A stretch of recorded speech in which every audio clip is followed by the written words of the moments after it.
በእኛ ውስጥ በእኛ ላይ የነገር የዝሙት የኃጢአት ማዕበል ሲነሳብን የዚያን ጊዜ ምን ማለት አለብን? በእውነቱ አቤቱ ንቃ እግዚኦ ለምን ትትነጉም አድነን እግዚኦ ከመ ንሙት እንዳንጠፋ አድነን ብሎ ከመርከቢቱ ውስጥ እንዳለን አስበን ከነገርነው መድኃኔዓለም እንደዚህ አድርጎ የሚወደው ነገር የለም።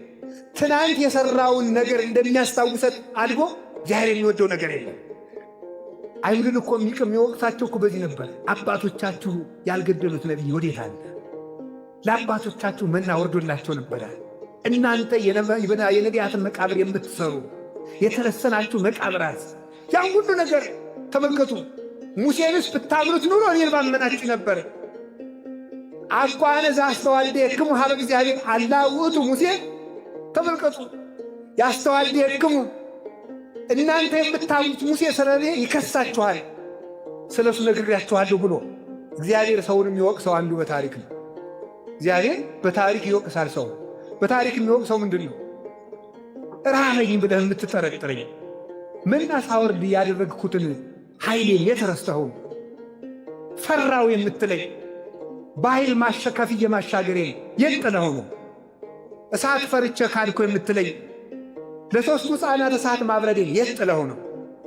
አውሬ ፈርቼ ካድኩ የምትለኝ ለዳንኤል የለጎንኩትን አናብስት የለጎንኳቸውን የተረሳቸው ነው።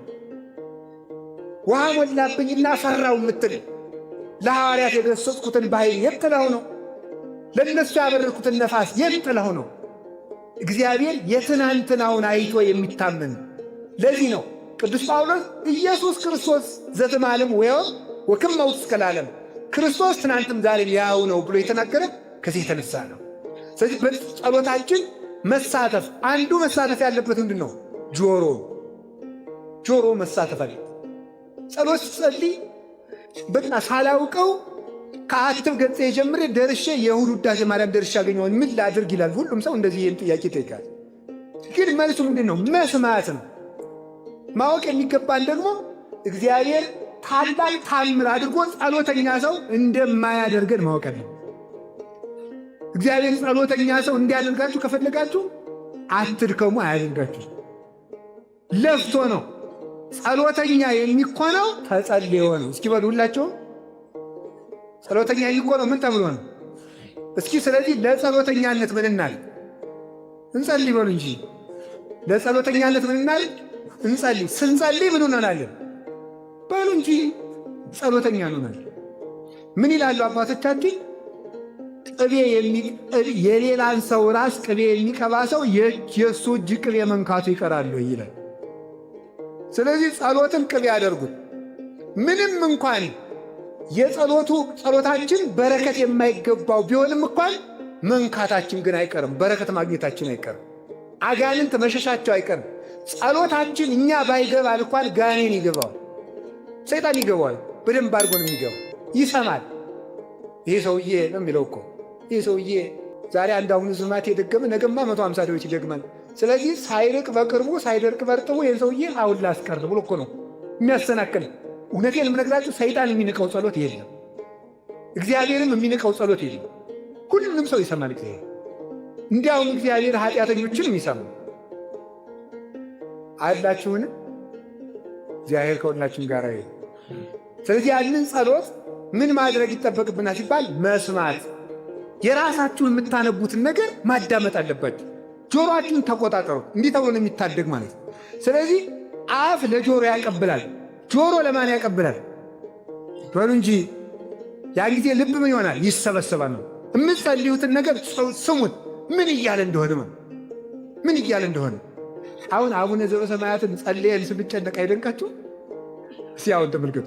አባታችን ሆይ በሰማያት የምትኖር ስምህ ይቀደስ። እሺ፣ በጣም ጥሩ። ከዛ ስም መንግሥት ትምጣ። እሺ፣ መንግሥተ ሰማያትን ስጠኝ ማለት ነው። ፈቃድ በሰማይ እንደሆነች እንዲሁም በምድር ትሁን። የመላእክትን ይሁን ስጠኝ አልኩት። ከዛሳ የዕለት እንጀራዬን ስጠኝ። እንጀራችንም ደግሞ ታገኘን ማለት ውስጥ ማለት ነው። ከዛሳ በደላችን ይቅር በለን፣ የኃጢአት ስርየት አገኘን ማለት ነው። እኛም የበደሉንን ይቅር እንል ዘንድ ይቅር ባይ ልቡና ንጹሕ ልብ ስጠን አለና ደግሞ ንጹሕ ልብ ስጠን ብለን ስለ ሰብዕናችን ጸልን። ከዚያሳ አቤት ወደ ፈተና አታግባን፣ መከራ ፈርተን አንተን ከመካድ አድነን ማለታችን ነው። ስለዚህ ፈተና እንዳይመጣብንም ጸልይ። ከክፉ ሁሉ አድነን እንጂ በሰማይ እንደ በረዶ በምድር እንደ ዘንዶ ከታዘዘ መቅሰፍት አድነን አልን። አዳነን። መንግሥት ያንተ ናትና መንግሥት ያንተ ስለሆነች ከዲያብሎስ መንግሥት አውጣኝ። በዚህ ውስጥ ያልቀረበ አቤቱታ አለ? እስኪ ንገሩኝ፣ ያልቀረበ አቤቱታ አለ ወይ? ስለዚህ ጸሎታችሁን ሲጨርሱ እንዲው ጌታ ሆይ አደራ እንዲው እንጀራም ስጠኝ እንዲህ ያለም ስጠኝ አይባልም። ቀርቧል። እዚያው ውስጥ ነው። እዚያው ውስጥ ሁሉም ነገር ተጠናቆም ቀርቧል። ለእግዚአብሔር ሰምቷል። ይሄ ስለዚህ እግዚአብሔር ጸሎት አታብዙ ያለ ማመልከቻ አታብዙ። እንዲው ለልጄም ልብ ስጠው፣ ለጎረቤቶችም ልብ ስጣቸው። የሰው መውደዱን ስጠኝ፣ ሰው ሁሉ ያየኝ ሁሉ እንዲወደኝ አድርገኝ። ግርማ ሞገስም ስጠኝ፣ ገንዘቤንም ቢሆን አበርክተው፣ እየሰከርክ የገንዘቤንም በረከት ስጠኝ። እንደዚህ ብሎ የለም በእውነቱ ማለት ነው። የራሴን ድርሻ መወጣት ይገባል ነው። ስለዚህ እንዲህ ያለ የቃላት ትዕቢት አታብዙ። እንደ ፈሪሳውያን አትሩ። እስመ ይመስሎሙ በአብዝሖ ንባቦሙ ዘይሰምዖሙ እግዚአብሔር። ንግግር በማብዛት እግዚአብሔር የሚሰማቸው ይመስላቸዋልና። ስለዚህ እምነታችን ጸሎታችን ላይ መጣል አለብን። ያንን ስትሰሙት እዚህ ውስጥ ያልተናገሩ ደስ ይላቸዋል በእውነቱ ማለት ነው። እግዚአብሔርን አባቴ ብሎ ከመምጣት በላይ ምን ክብር አለ በእውነቱ ማለት ነው። እግዚአብሔርን አባት አድርጎ ከመመለስ በላይ አለ እንዴ? በፍጹም። ሀብት ያለው አባት አለኝ እኔ ይህን ነገር የዘብ በስንቱ አባት እንኳን እየተመካንበት አይደለም። በሰረቁ አባቶቻችን እየተመካን አይደለም። በሌባ አባቶቻችን፣ በነፍሰ ገዳይ አባቶቻችን አይደለም ጀግንነት ብለን እየተጋደልን ያለ። በእግዚአብሔር አባትነት እንዴት ደስ አይልም? ደስ ብሎን እምነታችን በእሱ ላይ ጥለን። ሕፃን ልጅ ሌላ ሰው ሲታቀፈው ነፍስ ከለየ በኋላ ያለቅሳል። እናቱ ስትታቀፈው ለጥ ብሎ ይተኛ። የእናቱ ጀርባ እንደሆነ አምኖ እኮ ነው ማለት ነው። ከዚህ በላይ ሕፃን ልጅ እናቱን ከሚያምናት በላይ በእግዚአብሔር ትከሻ ማረፍ አለብን። ልብ የሚሰበሰበው እንደዚያ ነው። እኔ አቅም የለኝም፣ አንተ ስለ እኔ አስብልኝ፣ እንዲያው እኔን ለራሴ ከማሰብ አድነኝ ማለት አለብን በእውነቱ ማለት።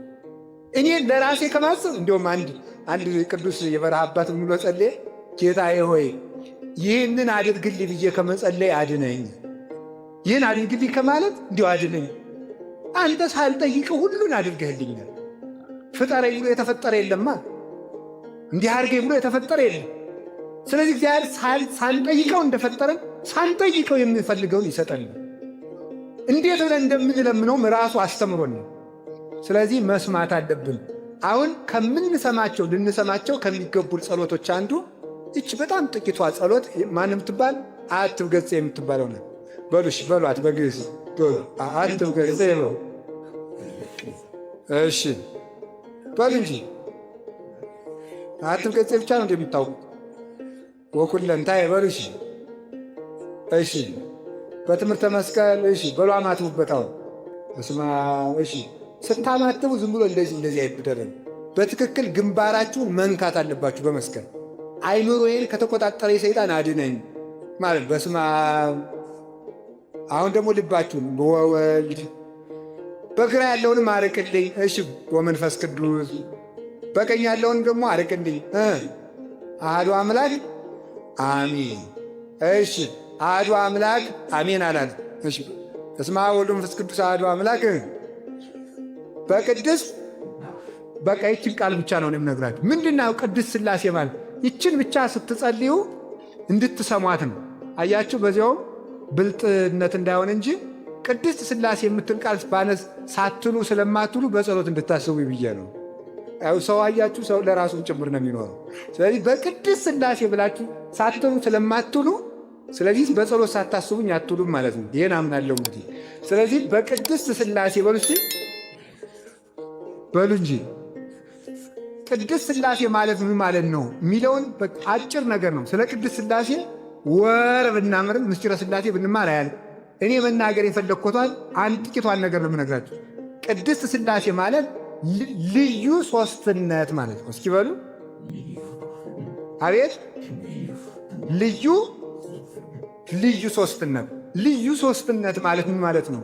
ልዩ ሦስትነት አሁን እግዚአብሔር አንድም ሦስትም ነው ሲባል ስለ ሃይማኖታችን ልናውቀው የሚገባን ነገር ምንድን ነው? ከቁጥር ሕግ መውጣት አለብን። እኛ በምናውቀው ሦስት እግዚአብሔር አይታወቅም። እኛ የምናውቀውን ሶስት በሙሉ ብንዘረዝር እግዚአብሔር እንደነዚያ አይደለም። እግዚአብሔር አንድ ነው ሲባል ደግሞ እኛ የምናውቀውን አንድ የሆነ ነገር ብንዘረዝር እግዚአብሔር እንደዚያ ያለ አንድ አይደለም። የክርስቲያን ሃይማኖት ብዙ አምላክ መደርደር መስሏቸው ወደ ክርስትና ሃይማኖት የማይመጡ ሰዎች እንቅፋት የሚሆንባቸው የእግዚአብሔርን ሶስትነት በቁጥር ሕግ ስለሚያስቡት ነው። ሶስት የሆነ ነገር ከሆነ እግዚአብሔር ሶስት አካል ካለው ሶስት አምላክ ማለት ነው ብለው ስለሚያስቡ ነው። ሶስት አምላክ ስላለው ሶስት አምላክ ስለሆነ በሶስት አምላክ አናምንም፣ ብዙ አምላክ ነው የክርስቲያኖች ብለው ስለሚያስቡ ነው። አንድ ደግሞ ብለው የሚያምኑበት ምክንያት እግዚአብሔር አንድ አካል እንደ አንድ ሰው ያለ ስለሚመስላቸው ደግሞ ያንን ይቀበላሉ። ስለዚህ የእግዚአብሔር አንድነት እኛ እንደምናውቀው አንድ አይደለም። የእግዚአብሔር ሶስትነት እኛ እንደምናውቀው ሶስት ያለ ስለ አይደለም ይባላል፣ ልዩ ሶስት ይባላል ማለት